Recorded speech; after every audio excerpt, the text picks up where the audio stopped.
everyone, welcome back to my channel. My name is Leanna. Today we're going to be reviewing the game Days Gone, which I have been playing for the last month and a half since it first came out. So this is a PS4 exclusive. It was made by Sony Bend Studio. It was released on April 26th and it's rated M for mature, and in case you're wondering, it's for blood and gore, drug reference, intense violence, sexual themes, and strong language. As far as I know, this is a spoiler-free review. Usually my reviews have some sort of spoilers in them, but I really don't think this does. So it has I'm going to be revealing very basic plot elements, but nothing that goes really in depth. So I'm pretty sure you're safe. So the story of this game is about Deacon St. John. He is an outlaw biker. He ran with a gang of bikers prior to a viral outbreak. He had a best friend named Boozer, and he had a wife named Sarah. And during all the chaos, when the virus first broke out, he got separated from his wife. She got injured. She went on a helicopter from a research site called Nero and is presumed dead. So basically, you play as Deacon, and your friend Boozer's kind of there too. You don't play as him, but he's there. And the whole story is kind of learning how the outbreak started, how the freakers, they're not zombies, they're freakers, are evolving, and learning more about what happened to your wife, Sarah. And this is a third-person shooter with some bike mechanics. It's actually kind of interesting. I've never really played a game like this that considers the bike or whatever other vehicle there is kind of like a secondary character. Granted, I haven't really played Mad Max. That looks like it has some similar characteristics to this game, but I haven't played it. So you have your character Deacon, and you can go on foot or on your bike. And the way that the gameplay progresses is that you have sort of survival, melee, and ranged weapon skill trees. And as you get skill points, you can level up your skills for each category. And you can craft things out in the world. You can kind of find plants, animal meat. You can find things like cans, bottles, and craft things like Molotovs. You can craft new melee weapons. And of course, the things that you can craft, you get new crafting recipes along the way that are superior to the ones that you have in the beginning. And leveling up your character is obviously a good thing because you'll become more skilled at taking on both human enemies and freaker types. The freakers do evolve during the game, so the stronger you get, the stronger they get as the story progresses. You never want to be too far from your bike at any given time. Generally, you will be riding on it rather than on foot. Of course, you want to get off and explore, but your bike is like your secondary character. It's kind of like your baby. You need to take care of it. You start off basically with a brand new bike. Your bike that you've known for so long has been destroyed, and you build a bike from scratch so you can customize it as you see fit. And it's going to start off like a piece of junk, but it'll get better, like you get better in the game. And the reason why you never want to be too far from it is because you have to travel really long distances, and you can't fast travel without your bike. You also can't quick save without your bike or a bed, but a bed is only available at certain campsites.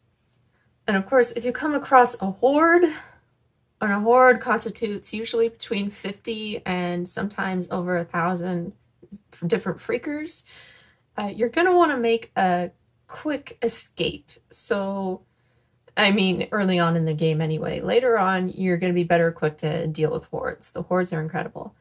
But yeah, if you're not near your bike, you're pretty much screwed because you have a limited amount of stamina as well as health.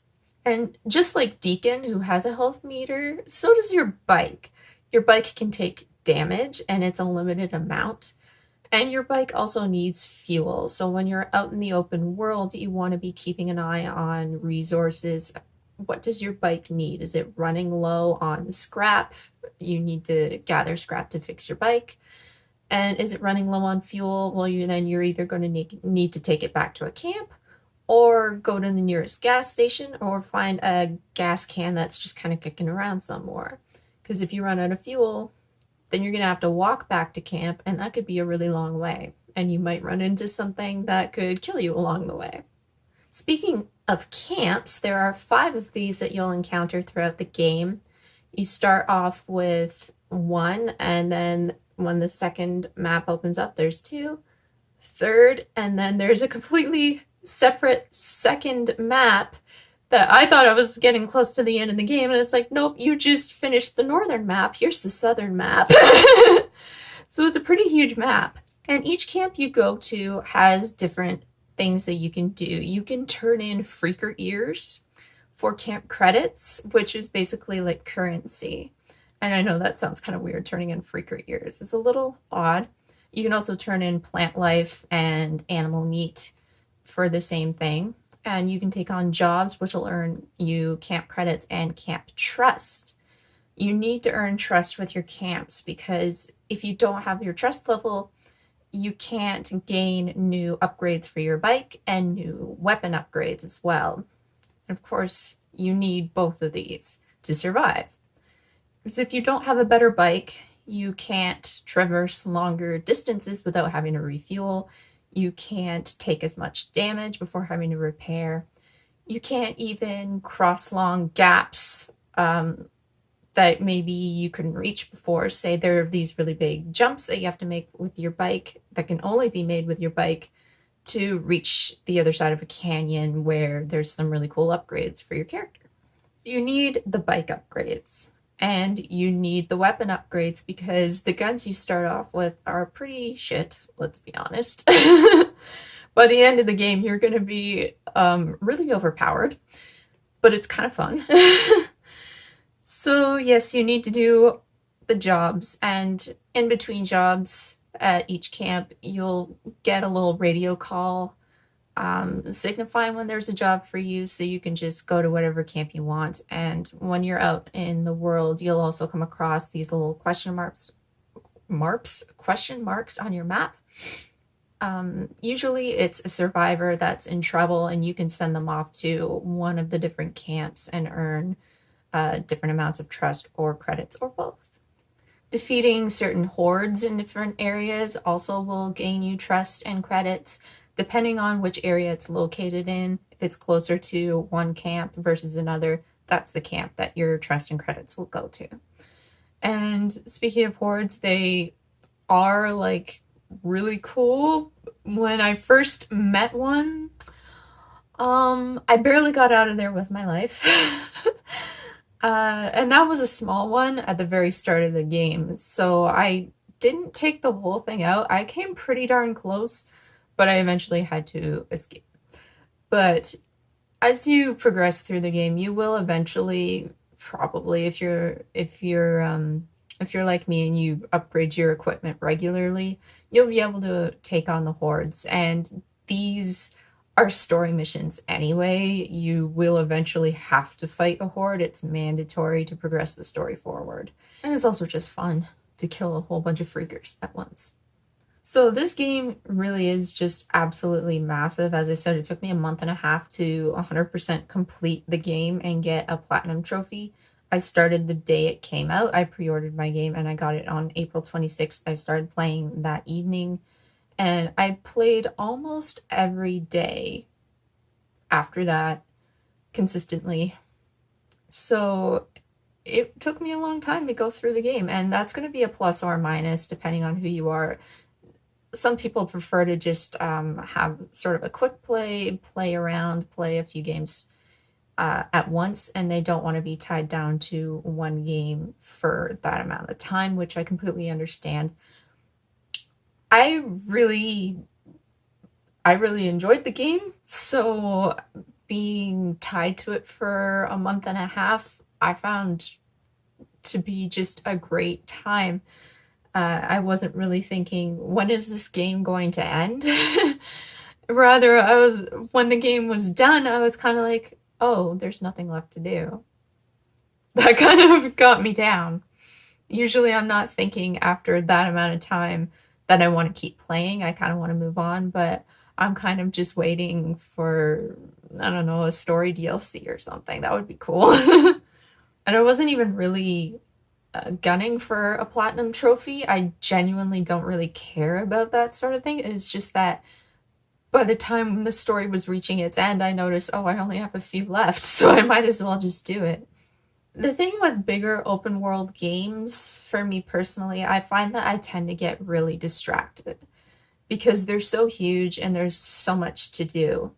And I know I'm not the only one who feels like this. My brother feels the same way. He never really finished The Witcher 3, for example. But I don't know, there was something a bit different about this game, and I think it's because even though there was a lot to do and there were a lot of side missions, the side missions were almost always tied into story missions. And so it was never like, as girlfriend reviews would say, hold up a minute, gonna go over here and do this, and then forget all about the main story. And by the time I get back to the main story, I've completely forgotten what happened.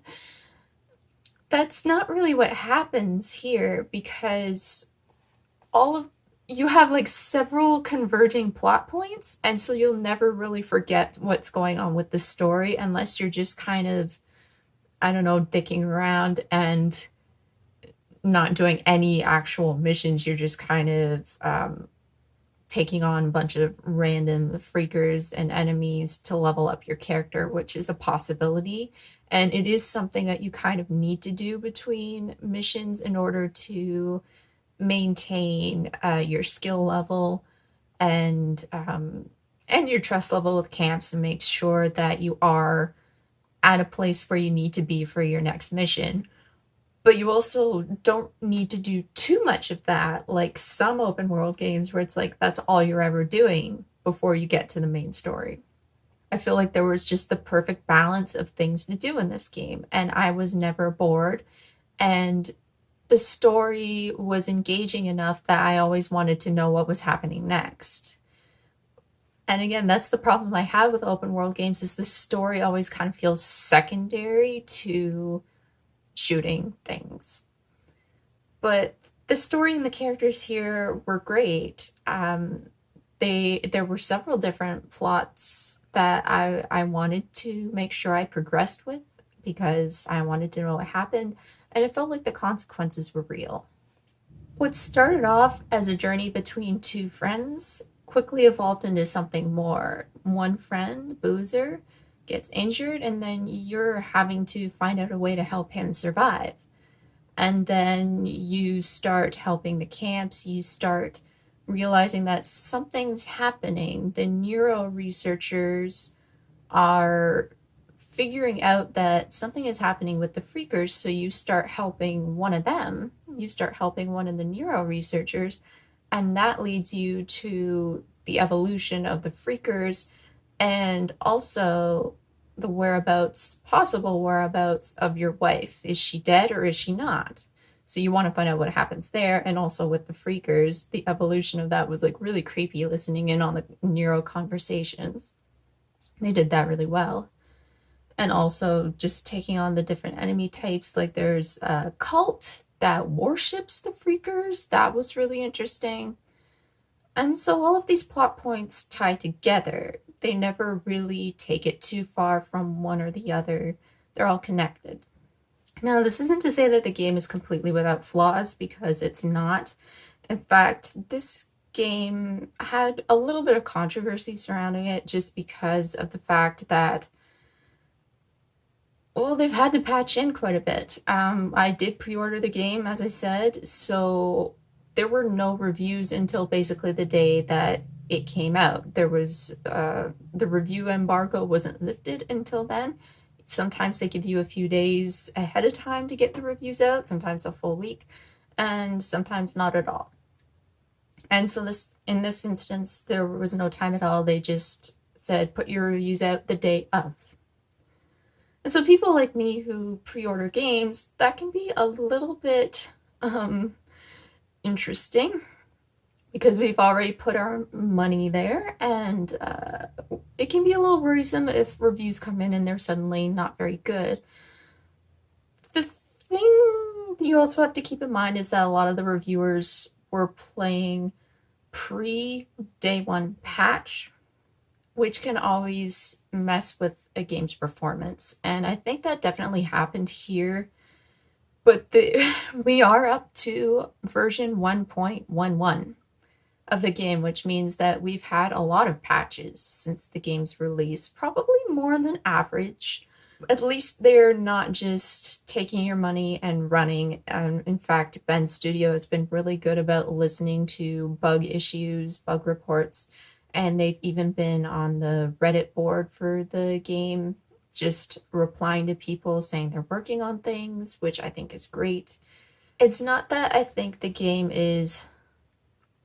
was released unfinished, more so that with open world games, it can be so hard to determine every possible glitch before it's reported. And that's an unfortunate thing because there were a lot of issues that ended up being reported, such as frame rate issues, which have actually gotten worse over time. And I think it may actually have to do with the fact that there have been so many patches that make the file size so much bigger.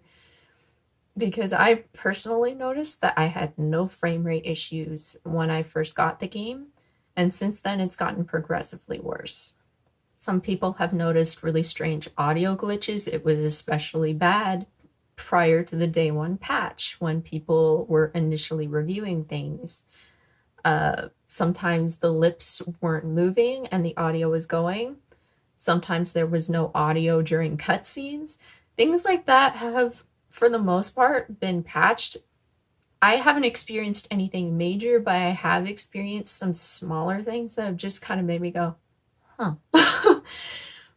Such as I'll be riding around on my bike and I'll hear just sort of like this rubber band snap. And I think it's because you can encounter certain situations where marauders, it's a human enemy type, has set up a trap for you. They've laid out a wire, and if you run into it on your bike, it kind of snaps you back. And I think that's the same sound that I'm hearing, but there's nothing actually there. You hear this sound, but it doesn't trigger the actual event. So that's a little weird. Also, maybe, I don't know, 10% of the time, no, that's too much. I don't know, maybe 5% of the time when I go to shoot a weapon, specifically machine guns seem to be the worst ones. The sound just doesn't sound quite right. It's like it just almost kind of pops and there's one noise, but not a continuous shooting sound. Enemies sometimes get trapped in weird places, such as in walls or underground. I have encountered this a few times myself.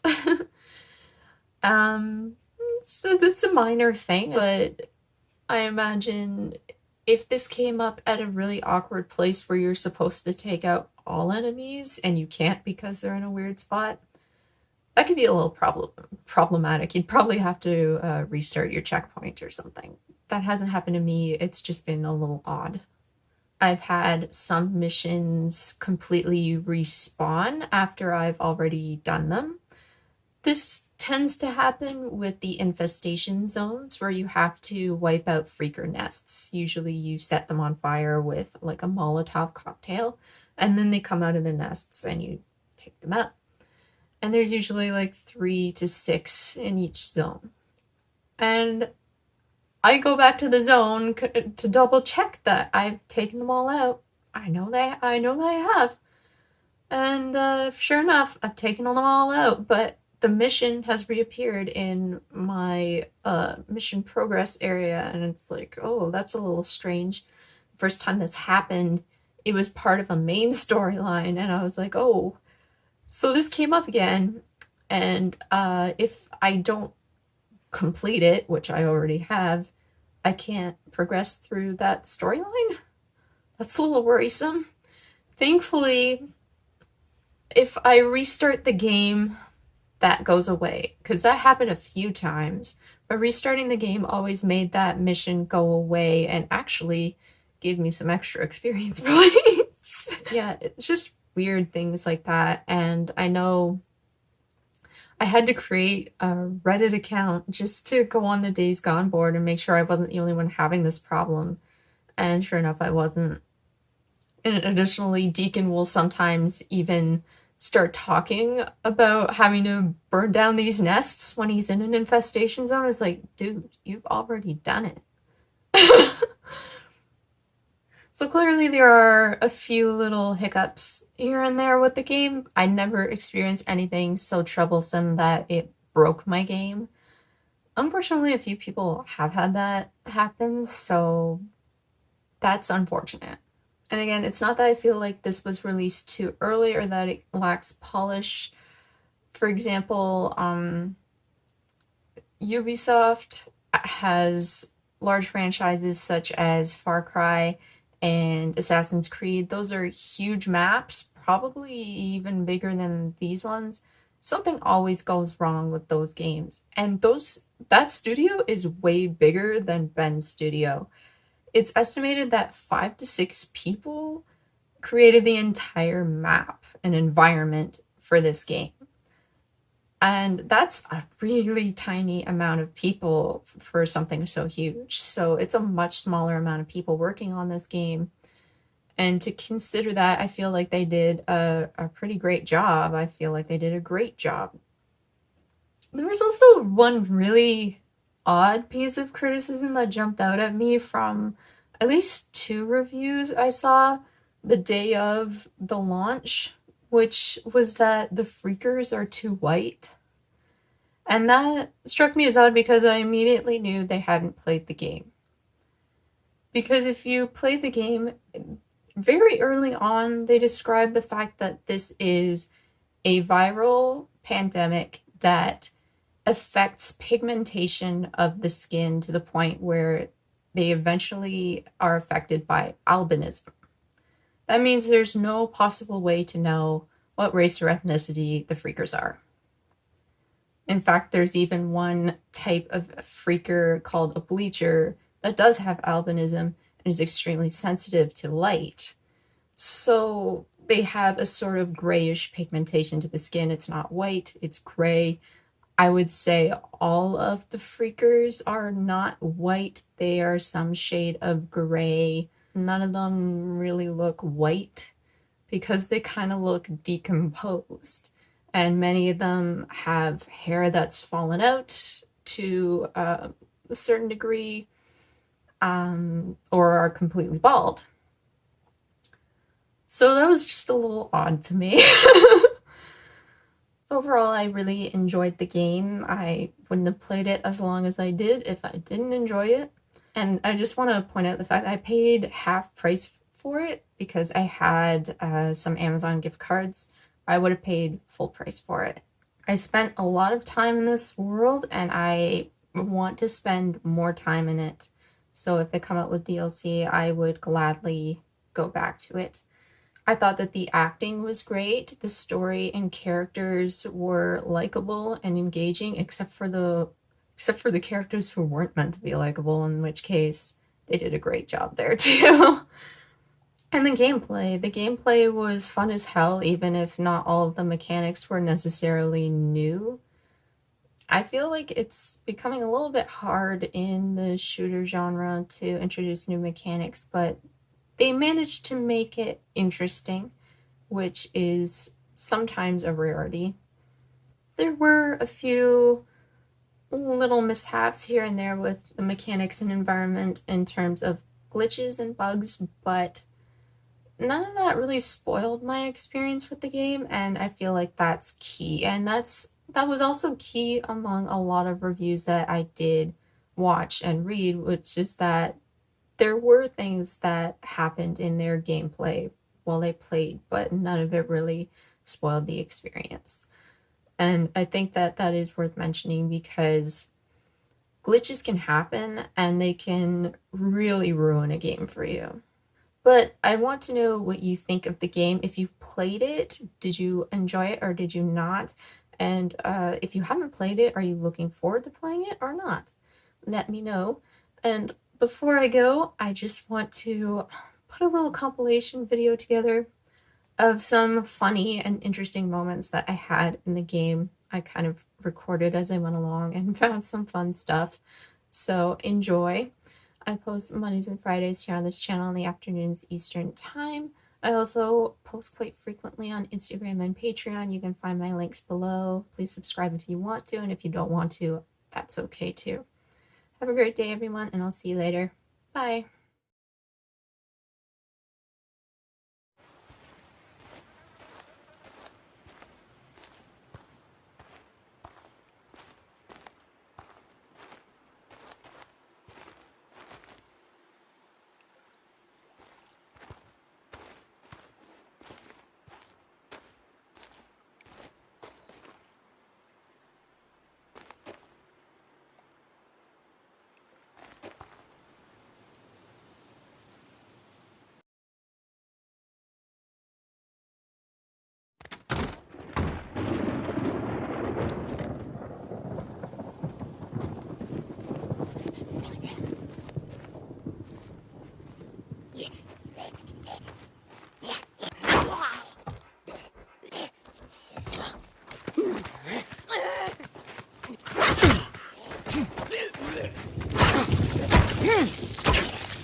If you're gonna tell parables, why don't you just get them right?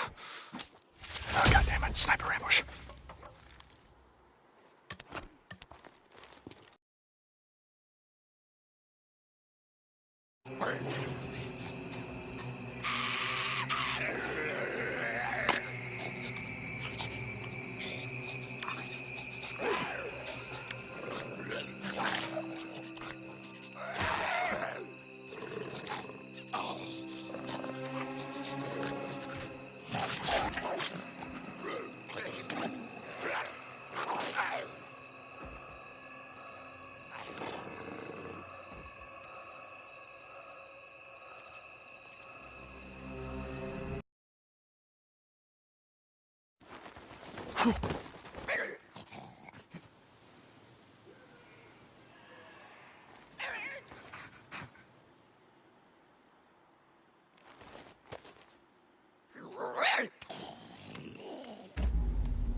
Okay.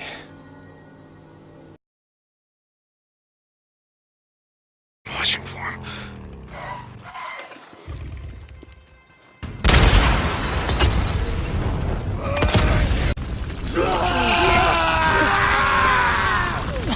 Fire! Fire! The flames! Set him free! Bring him along!